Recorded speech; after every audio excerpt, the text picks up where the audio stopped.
Saludos amigos, seguimos con el libro de Misterios de lo Desconocido, Adivinaciones y Profecías y nos seguirá la segunda parte del capítulo 1, que en el capítulo 1 recordamos que es conocer el futuro. En la entrega anterior nos quedamos en una parte de Grecia, de Delfos, y los capítulos posiblemente sean tres videos por capítulo. Entonces, siguiendo el oráculo de Delfos, ahí más continuamos.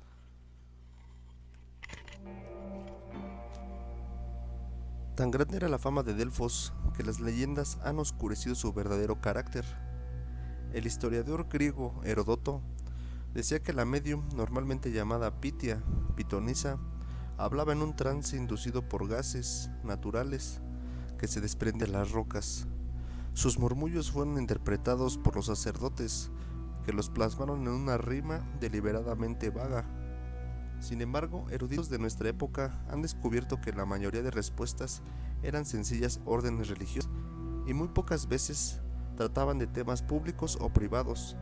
Algunas veces estaban en verso, sobre todo las de los últimos años. Un investigador ha dicho: un estudio minucioso de las fuentes dignas de confianza revela que no existían sortilegios ni vapores. La Pitia no desvariaba, ni los sacerdotes interpretaban gritos incoherentes. La Pitia hablaba con claridad y coherencia y respondía directamente la pregunta del consultante.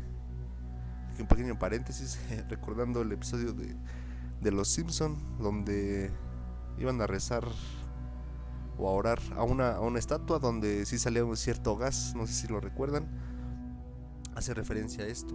Entonces, pues no faltará las personas o los poderes que quieren desprestigiar cosas por meras cosas inconvenientes o materiales. A veces, sin embargo, las pitonisas hablaban mucho más directamente de lo que querían. Se cuenta que una vez Alejandro Magno visitó Delfos. Se le dijo que ese día la pitonisa no emitía profecías. Cuando el impaciente soldado llevó por la fuerza a la sacerdotisa al trípode sobre el cual hacía sus predicciones, la mujer comentó: «Hijo mío, nadie puede vencerte», lo cual fue respuesta suficiente para él. Aunque Delfos era el oráculo griego más famoso, también era el más caro. En sus tiempos de apogeo, el precio mínimo de una consulta equivalía a 2 días de salario de un ateniense medio, al que el visitante tenía que añadir los gastos en ofrendas y en los viajes. Los representantes del Estado pagaban 10 veces más. Además, solo podían consultar a la pitonisa el día 7 de cada mes, el día del nacimiento de Apolo. En el oeste de Grecia existía una alternativa más democrática. Era el templo de Zeus en Dodona. Las preguntas de los consultantes eran escritas en una tira de piel, enrolladas e introducidas en una jarra, de donde la sacerdotisa las extraía al azar. La respuesta solo podía ser sí o no, o por tanto las preguntas tenían que formularse en base a ello. Cientos de estas tiras han llegado hasta nosotros. Un hombre quería saber si debía casarse, otro si tenía que dedicarse a criar corderos. Una ciudad de Tesalia quería saber si debía invertir los fondos recogidos en nombre de su diosa.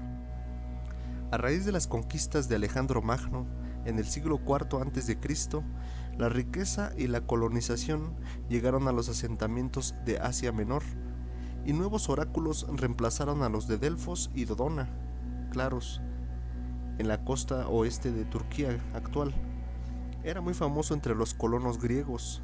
Las ciudades que consultaban el oráculo de Claros organizaban un encuentro cívico anual, en el que cantaban en honor de Apolo. Los consultantes eran conducidos de noche y en fila por un laberinto subterráneo de pasillos hasta llegar a una sala abovedada. Allí esperaban a la luz de las antorchas, mientras la medium se retiraba a una fuente bajo tierra, cuyas burbujeantes aguas tenían fama de inspirar la profecía. Un filósofo cínico al que se le vaticinó que sus esfuerzos se verían recompensados, constató que muchas otras personas habían obtenido la misma respuesta y que ninguna de ellas había conseguido triunfar después de grandes fatigas. El Imperio Romano contó con adivinos y profetas, pero pocos de la notoriedad y la influencia de los de Delfos. No fue hasta la caída de Roma y el auge del cristianismo cuando la profecía volvió a asumir la misma importancia que había tenido en el mundo clásico. Debido tal vez al énfasis de la Iglesia en el pecado y la condena, los cristianos de las llamadas Edades Oscuras se dejaban influir fácilmente por profecías basadas en portentos del destino. El libro de la Revelación de la Biblia vaticina un periodo de 1000 años o milenio de justicia, durante la cual Cristo reinará la tierra. Muchos creyentes se convencieron de que esta segunda llegada se produciría alrededor del año 1000.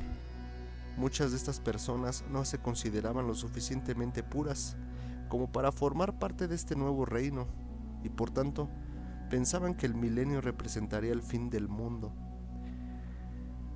Bueno, aquí en paréntesis, esto que se comenta de la segunda llegada de Cristo es lo que se dice en estas épocas que estamos terminando un ciclo y comenzando otro, lo que es la era de Acuario o la segunda venida de Cristo. Hacen referencia a estas cosas, ¿no? Entonces, más allá de si es verídico o no, si es fraude, pues en aquellos años 999 después de Cristo, 1000, también lo consideraban, unos pensando que era la salvación y otros pues la destrucción. Se dice que cuando cambian los ciclos siempre hay una devastación para dar comienzo a algo positivamente mejor, por así decirlo. Muchos creyentes se convencieron de que esta segunda llegada se produciría alrededor del año 1000. Muchas de estas personas no se consideraban lo suficientemente puras como para formar parte de este nuevo reino, y por tanto pensaban que el milenio representaría el fin del mundo. A finales del siglo X se dio una serie de portentosos acontecimientos, como un eclipse de sol, un invierno especialmente duro, plagas, la erupción del Vesubio y la llegada de ejércitos invasores. Todo ello contribuyó a acrecentar el ambiente de fatalismo.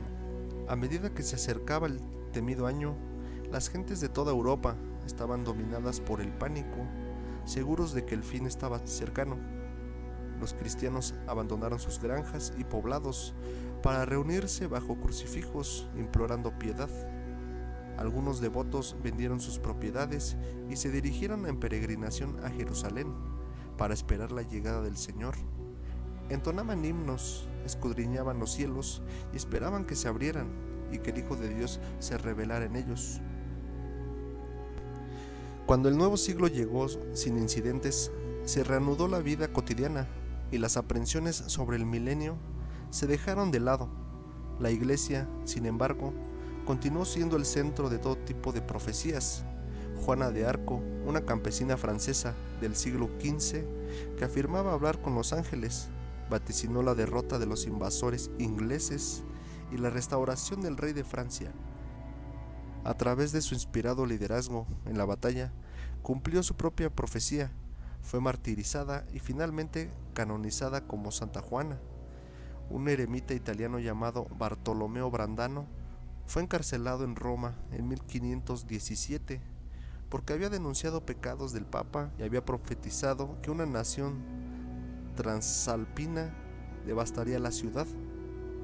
Roma no había sido invadida en 5 siglos, pero al cabo de 10 años, las fuerzas del Sacro Imperio Romano, una federación de principados germánicos, avanzó desde el norte y arrasó la ciudad. Brandano fue liberado de prisión por las tropas imperiales.